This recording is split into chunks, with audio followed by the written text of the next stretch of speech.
Class 8-এর পরের video এটি, এবং এটি হচ্ছে দ্বিতীয় অধ্যায় বা সেকেন্ড চ্যাপ্টার অস্থির পৃথিবী। ঠিক আছে। আচ্ছা, আমরা মানে আগের ভিডিওতেই জানলাম যে গুরুমণ্ডলের ওপরে রয়েছে অ্যাস্টেনোস্ফিয়ার স্তর, এবং সেই স্তরের ওপরে স্তরটি জেলি জেলি থকথকে বা পেয়ারার জেলি বা পিচের মতন, গলানো পিচের মতন এরকম অবস্থা, এবং তার ওপরেই রয়েছে প্লেটগুলো ভাসমান অবস্থায়। এই প্লেটগুলো ভাসমান অবস্থায় একে অপরের দিকে চলাচল করছে। ঠিক আছে, এবং তার মুভমেন্ট খুব ধীর। আচ্ছা, এই প্লেটগুলো মানে যখন চলাচল করেনি তার আগে পৃথিবীর অবস্থা ছিল যেটাকে বলা হয় প্যানজিয়া। প্যানজিয়া মানে হচ্ছে পৃথিবীর সমস্ত ভূখণ্ড একসঙ্গে যুক্ত অবস্থায় ছিল আর মহাসাগরগুলো আলাদা ছিল। ঠিক আছে, এইখানে পৃথিবীর স্থলভাগটা একটা বিশাল ভূখণ্ড রূপে অবস্থান করতো। এই অবস্থানটাকে প্যানজিয়া বলে। ঠিক আছে, এটা শর্ট কোশ্চেনে আসতে পারে। প্যানজিয়া কি, পৃথিবীকে প্যানজিয়া বলা হতো কেন, কখন বলা হতো? আচ্ছা, এরপরে পাতগুলো যখন চলাচল করতে শুরু করলো, একটা মহাদেশ আর একটা মহাদেশের থেকে বিচ্ছিন্ন হয়ে গেল। ঠিক আছে, পাতগুলো হচ্ছে পুরো হচ্ছে গড়ে 70 থেকে 150 কিলোমিটার, এবং বিস্তার তো এক একটা মহাদেশের সমান। এবং এই পাতগুলো আবিষ্কার করেছেন কারা, এটা প্রশ্ন হতে পারে। পিচো, উইলসন, ম্যাকেঞ্জি, পার্কার, মর্গান প্রভৃতি ভূবিজ্ঞানীরা পাত সংস্থান তত্ত্ব সম্পর্কে, মানে পাত যে চলাচল করছে এই তত্ত্বটা, এই থিওরিটা তারা আবিষ্কার করেছেন।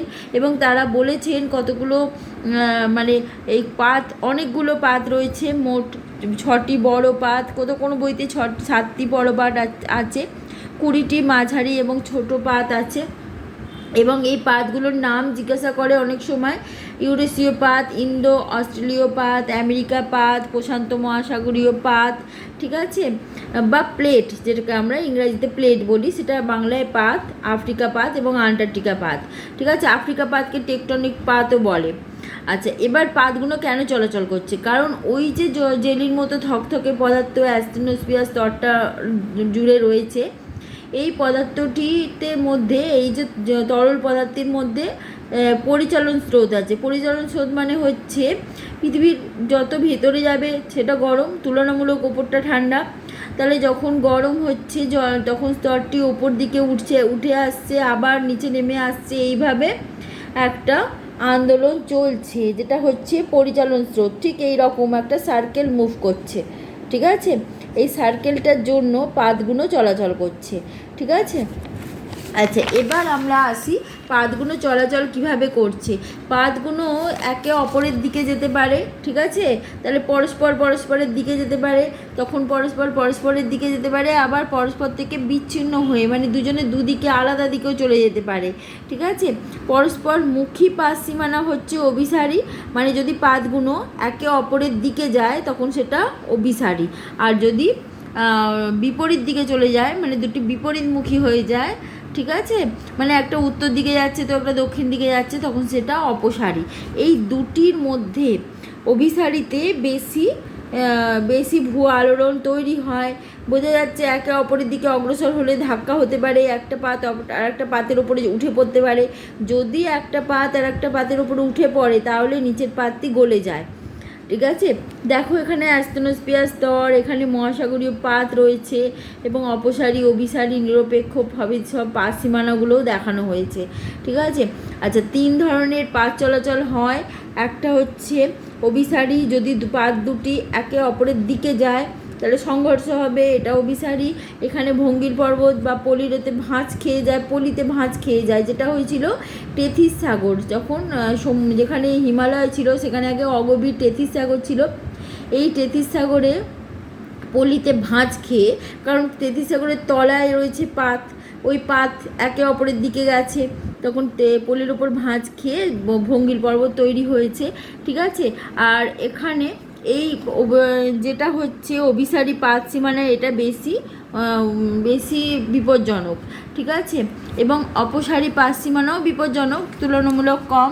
সবচেয়ে কম বিপজ্জনক হচ্ছে নিরপেক্ষ পাত সীমানা। তবে এখানে এই পাত সীমানায় ধ্বংস বা সৃষ্টি কিছুই হয় না, কিন্তু ভূকম্প, চ্যুতি এসব হতে পারে, কারণ পাশাপাশি যাচ্ছে, সংঘর্ষ হচ্ছে, ঘর্ষণ হচ্ছে, এসব হতে পারে। ঠিক আছে, কিন্তু গঠন বা ধ্বংস কিছুই হয় না। কারণ ক্যালিফোর্নিয়ার উত্তর দক্ষিণে বিস্তৃত যে সান আন্দ্রিজ যে চ্যুতি হয়েছে এটা এই নিরপেক্ষ পাতসীমানায় হয়েছে, কারণ এখানে ভূমিকম্প হতেই পারে। ঠিক আছে, এই 3টে পাতসীমানাতেই ভূমিকম্প হতে পারে। ঠিক আছে, আচ্ছা এবার হচ্ছে পাত কতটা চলাচল করে। আমরা ভয় পেয়ে যেতে পারি যে অনেকটা হয়তো চলাচল করে, তা কিন্তু নয়। সবচেয়ে বেশি 10 সেন্টিমিটার যেতে পারে। ঠিক আছে, তার চেয়েও কমই যায়, খুবই কম যায়, এই জন্য আমাদের অনুভবটা হয় না। ঠিক আছে, এবং এই পাত চলাচলের কারণে কি হয়, ভূপৃষ্ঠে ফাটল তৈরি হতে পারে। ঠিক আছে, চ্যুতি মানে ফাটল তৈরি হতে পারে, এবং ফাটল পথে যদি ভেতরে ম্যাগমা থেকে থাকে, ম্যাগমা আমরা আগের এপিসোডে পড়েছি, আগে যে গলিত পদার্থ, সেই গলিত পদার্থ থেকে থাকে, তাহলে সেই গলিত পদার্থ ফাটল পথে ওপরে বেয়ে চলে আসে।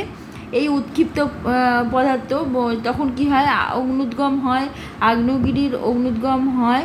ঠিক আছে, এবং ওই ফাটল পথে ম্যাগমা বেরিয়ে আসে এবং বাইরে বেরিয়ে এসে সেটা কঠিন হয়ে যায় এবং সেটা লাভায় পরিণত হয়। এই প্রচণ্ড বিস্ফোরণের মাধ্যমে এই গলিত ম্যাগমা বেরিয়ে আসার পদ্ধতি যেটা, সেটার মাধ্যমে যে পর্বত তৈরি, সেই পদ্ধতিটাকে অগ্নুদ্গম বলে। আর যে পর্বতটা তৈরি হয় দুপাশে পড়ে গিয়ে একটা শঙ্কু আকৃতির পর্বত তৈরি হয়, এই পর্বতটাকে বলে আগ্নেয় পর্বত। ঠিক আছে, আগ্নেয় পর্বত ধীরে ধীরে উপর দিকে উঠতে থাকে বলে একে সঞ্চয়জাত পর্বতও বলে। আচ্ছা, এবারে এই যে সঞ্চয়জাত পর্বত আগ্নেয়গিরি তৈরি হলো, এবার যদি বিস্ফোরণ হলো না অথচ ম্যাগমা বেরিয়ে এলো, সেই ধরনের ম্যাগমা বেরিয়ে আসাকে বলা হয় বিদার অগ্নুদ্গম। ঠিক আছে, যদি বিস্ফোরণ ছাড়া ম্যাগমা বেরিয়ে আসে তাহলে সেটা বিদার অগ্নুদ্গম। এক্ষেত্রে ম্যাগমা শুধু ভূপৃষ্ঠের ওপরে বেরিয়ে এসে গড়িয়ে চলে যায়। ঠিক আছে, এইভাবে দাক্ষিণাত্যের মালভূমি তৈরি হয়েছে বিদার অগ্নুদ্গমের ফলে, ভারতের দাক্ষিণাত্যের মালভূমি। ঠিক আছে, এইভাবে তৈরি হয়েছে। আচ্ছা, আমরা তো দেখলাম যে পৃথিবীতে 2 ধরনের শক্তি কাজ করে, একটা অন্তর্জাত শক্তি আর বহির্জাত শক্তি। বহির্জাত শক্তি হচ্ছে আমরা যেটা চোখে দেখতে পাই, সেটা বাইরের শক্তি, সেটা হচ্ছে নদী, বায়ু, হিমবাহ, সমুদ্র তরঙ্গ। এগুলো একটা প্রবল শক্তির আধার, এগুলো শক্তির মাধ্যমে ভূপৃষ্ঠের ক্ষয় করে, ধ্বংস করে, সৃষ্টি করে, সব কিছুই করে। আর অন্তর্জাত শক্তিকে আমরা দেখতে পাই না, এটা দীর্ঘ সময়ব্যাপী কার্যকর হতে পারে বা অল্প সময়ের জন্য কার্যকর হতে পারে। অগ্নুদ্গম, ঠিক আছে, বা ভূমিকম্প, এটা হচ্ছে সব অন্তর্জাত শক্তি, যা হচ্ছে পৃথিবীর অভ্যন্তরে হচ্ছে, আমরা কিছুই বুঝতে পারি না। আগ্নেয়গিরি, অগ্নুৎপাত বা ভূমিকম্প আগে থাকতে প্রেডিকশান করা যায় না ওই জন্য। ঠিক আছে, তবে ম্যাগমা আছে কি না ভূ অভ্যন্তরে আগে থাকতে বোঝা যায়, কারণ ভূকম্পনের প্রকৃতিগুলো, বৈশিষ্ট্যগুলো যদি ভূবিজ্ঞানীরা পর্যালোচনা করেন, তারা বুঝতে পারেন যে কোন তরঙ্গ কোন পদার্থের মধ্যে দিয়ে যাচ্ছে, কঠিন পদার্থ না তরল পদার্থের মধ্যে দিয়ে। সেই জন্য এখানে তারা তরঙ্গগুলোর নাম দিয়েছেন, যে প্রাথমিক তরঙ্গ যেটা হচ্ছে তোমার দেখা যাচ্ছে যে এই তরঙ্গ কঠিন, তরল এবং গ্যাসীয় 3টে পদার্থের মধ্যে দিয়ে যেতে পারে, এর নাম দিয়েছেন তারা পি তরঙ্গ, পি ওয়েভ। ঠিক আছে, আর যদি তোমার কঠিন পদার্থের মধ্যে দিয়ে শুধু প্রবাহিত হয় তখন সেটা এস ওয়েভ। ঠিক আছে, এই রকম ভূকম্পের উপকেন্দ্র থেকে পৃষ্ঠ বরাবর পৃষ্ঠ তরঙ্গ। ঠিক আছে, এবং যদি ছড়িয়ে পড়ে সেটা হচ্ছে লাভ তরঙ্গ বা র্যালে তরঙ্গ, এরকম বিভিন্ন রকমের নাম দিয়েছেন। ঠিক আছে, প্রথমে ভূকম্পের কেন্দ্র আর উপকেন্দ্রটা আসি। যেখানে ভূমিকম্পটা তৈরি হচ্ছে, ভূমিকম্পের উৎস যেখানে, সেটা হচ্ছে কেন্দ্র, আর ভূমিকম্প ছড়িয়ে পড়ছে চারিদিকে, এটা হচ্ছে উপকেন্দ্র। আমরা পুকুরেতে ঢিল ফেলি, আমরা অনেক সময় দেখবে এরকম পুকুরে ঢিল ফেলি, ঢিলটা মধ্যিখানে এসে পড়ে এবং তারপরে একটা গোল গোল সার্কেল তৈরি হয়, সার্কেল। ঠিক আছে, দেখা যাচ্ছে যে প্রথমে সার্কেলগুলো বেশ রাউন্ড শেপ হচ্ছে, তারপরে এগুলো ভেঙে যাচ্ছে, তখন এই যে এটা হচ্ছে ভূমিকম্পের কেন্দ্র, এই বাকিগুলো সব উপকেন্দ্র। যত দূরে যাবে কম্পন কম অনুভূত হবে। ঠিক আছে, তাহলে এখানে তীব্রতা অনুভব হবে, এই হচ্ছে ব্যাপার। এবং আগ্নেয়গিরিও 3 প্রকার হয়ে থাকে, সুপ্ত আগ্নেয়গিরি, মৃত আগ্নেয়গিরি এবং সক্রিয় আগ্নেয়গিরি। উদাহরণগুলো অবশ্যই জেনে নিতে হবে। মৃত মানে একদমই অগ্নুদ্গম হয় না। ঠিক আছে, আচ্ছা, ভূমিকম্প মাপক স্কেল, আর এখানে সিসমোগ্রাম যন্ত্র রয়েছে, স্কেল হচ্ছে রিক্টার এবং যন্ত্র হচ্ছে সিসমোগ্রাম। আজকে এই পর্যন্ত, বাই।